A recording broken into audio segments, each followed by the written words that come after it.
ආයුබෝවන් සියලු දෙනාටම ලැබුවා වූ සිංහල දෙමළ අලුත් අවුරුද්ද සියලු දෙනාටම වාසනාවන්ත සුබ නව වසරක් වේවා කියලා ප්‍රාර්ථනා කරනවා. ඉතින් ඕගොල්ලෝ අදත් ආදරයෙන් පිළිගන්නවා AT Pro Academy YouTube channel එකට.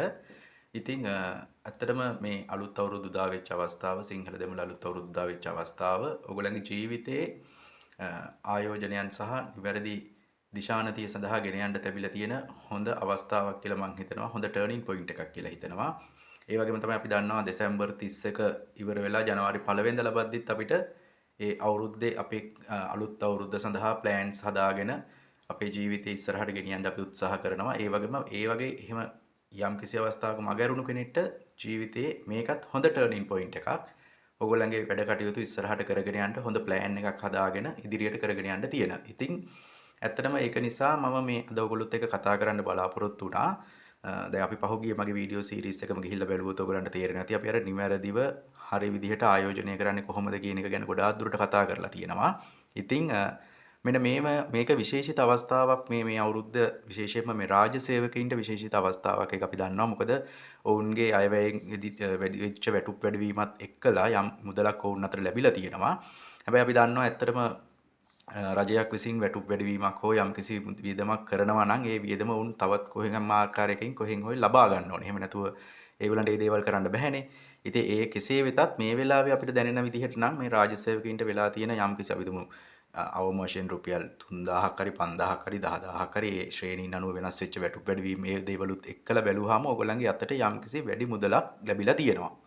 වෙනදා ලැබුණ මුදලට වඩා පොඩි මුදලක් ලැබිලා තියෙනවා. එහෙමනම් දැන් විශේෂයෙන්ම මේ වගේ වැටුප් වැඩිවීමක් හරි මොකක් හරි මේ ලැබිච්ච අවස්ථාවක ඔයගලන්ට ගන්න පුළුවන් හොඳ තීරණයක් මොකද්ද? මන්න මේක ගැන තමයි මම අද ඔයගොල්ලොත් එක්ක චුට්ටක් කතා කරන්න බලාපොරොත්තු වෙන්නේ. ඒ කියන්නේ දැන් ඔයගොල්ලෝ හිතන්න මේ දක්වා ඔයගොල්ලෝ කරගෙන ආපු වියදම් ප්‍රමාණයට සහ ලැබුණු ආදායම එක්ක බැලුවාම මේ වෙනකොට ඔයගොල්ලන්ගේ අතේ යම් කිසි අතිරික්ත මුදලක් ඉතුරු වීමේ හැකියාවක් තියෙනවා. මේක මම මේ 100%ක් මෙහෙම වෙනවා කියලා කියන්නේ නැහැ. නමුත් සාපේක්ෂව අපි ගත්තොත් යම්කිසි වැඩි මුදලක් අතේ ඉතුරු වීමේ හැකියාවක් තියෙනවා. හැබැයි ඔබ ඔය කිසි විදිහකට වැඩිපුර ඉතුරු වෙනවා කියලා හිතෙන මුදල කිසිම දෙයකට ආයෝජනය කරන්නේ නැතුව තියාගෙන හිටියොත් ඔයාලට පුළුවන් ද ඉතිරි කිරීමේ ගුණමක් ඔක ඉතුරු කරලා තියාගන්න. මම හිතන්නේ ඒක 100%කටවත් කරන්න පුළුවන් දෙයක් කියලා.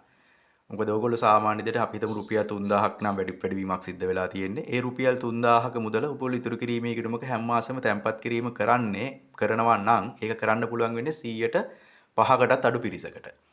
හරිද? ඒ කියන්නේ ඕගොල්ලන්ට ওই ලැබුණු මුදල ඕගොල්ලෝ නොදැනීම වියදම් වෙලා ගිහින් ඉවරයි. ඒක නිසා මෙන්න මේ ලැබුණු මුදල මේ වගේ විශේෂිත අවස්ථාවක නිවැරදි විදිහට ආයෝජනය කරන්නේ කොහොමද කියන එක ගැන මම පොඩි අදහසක් ඕගලන්ට ලබා දෙන්න තමයි මේ වීඩියෝ එක කරේ.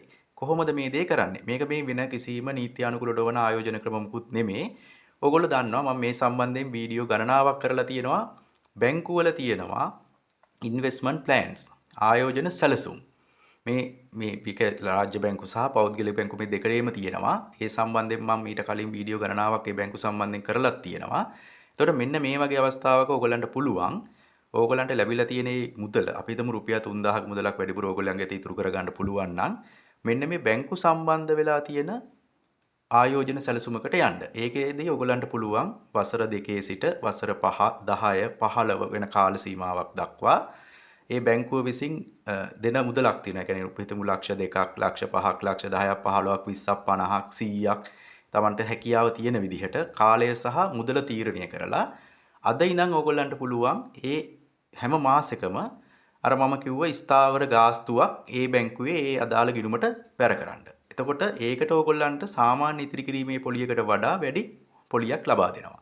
ඒ වෙනකොට අපි හිතමු ඔයාලා දැන් රුපියල් 3000 ගානේ අවුරුදු 5ක් ඉතුරු කරා නම් ඔයාලට ඒ 3000 ගානේ අවුරුදු 5 ඉතුරු කරපු ගානට සාමාන්‍ය ඉතිරි කිරීමේ පොලියකට වඩා විශාල පොලියක් එක්ක ටාගට් එක දීලා තියෙන මුදල ලබා දෙනවා. අපි හිතමු සාමාන්‍යයෙන් අපි හිතමුකෝ රුපියල් 15000 ගානේ අවුරුදු 4ක් ඉතුරු කරනකොට ඕගොල්ලන්ට ලබා දෙනවා ලක්ෂ 10ක මුදලක්. ඕගොල්ලෝ පොටුන්දු වෙලා තියෙන මේ විදිහට. එතකොට ඕගොල්ලෝ කරන්නේ හැමදාම මේ අදාළ දිනේට රුපියල් 15000 ගානේ ඒ account එකට තැන්පත් කරනවා. හැබැයි ඕගොල්ලෝ 15000 ගානේ account එකට තැන්පත් කරලා බැලුවොත් ඕගොල්ලන්ට තේරෙයි රුපියල් ලක්ෂ 7ක් විතර තමයි ඔයගොල්ලෝ තැන්පත් කරලා තියෙන්නේ. හැබැයි අවුරුදු 4ක් ඉවරනකොට ලක්ෂ 10ක මුදලක් එනවා. එතකොට ලක්ෂ 3ක් විතර වැඩිපුර ආසන්න වශයෙන් ලක්ෂ 3ක් විතර වැඩිපුර මුදලක් එනවා. මෙන්න මේ වගේ ආයෝජන සැලසුම් තියෙනවා මේ බැංකු සහ රාජ්‍ය සහ පුද්ගලික බැංකු ඒ වගේම සමහර ලියාපදිංචි මූල්‍ය ආයතන තුල තියෙනවා. ඒතකොට ඕගොල්ලන්ට මේ අවස්ථාවේදී අතට යම්කිසි මුදලක් වැඩිපුර ලැබුණා නම් ඒ මුදල අපි නොහිතන විදිහට වියදම් වෙන්න අරින්නේ නැතුව මෙන්න මේ වගේ නිවැරදි ආයෝජන ක්‍රමයකට යොදවලා ඉහළ ප්‍රතිලාභයක් ලබා ගන්න කියන දේ තමයි මම මේ මතක් කරන්නේ. මොකද මේ විශේෂ මං කිව්වා මේ අවුරුද්දත් එක්කලා විශේෂ අවස්ථාවක් දැන් ඇවිල්ලා තියෙනවා. මෙන්න මේකෙදි හරි ආයෝජන ක්‍රමයකින් මේ වසර පටන් ගන්න ඒ සඳහා පොඩි දැනුවත් කිරීමක් තමයි ඔයගොල්ලොත් එක්ක මම මේ කතා කරේ. ඉතින් මේ දක්වා channel එක subscribe කරපු නැති කෙනෙක් ඉන්නවා නම් channel එක subscribe කරලා දිගටම අපිත් එක්ක රැඳිලා ඉන්න.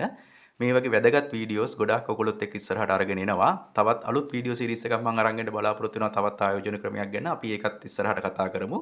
එහෙනම් මේ දක්වා රැඳී හිටපු ඔයගොල්ලන්ට ගොඩාක් ස්තුතියි.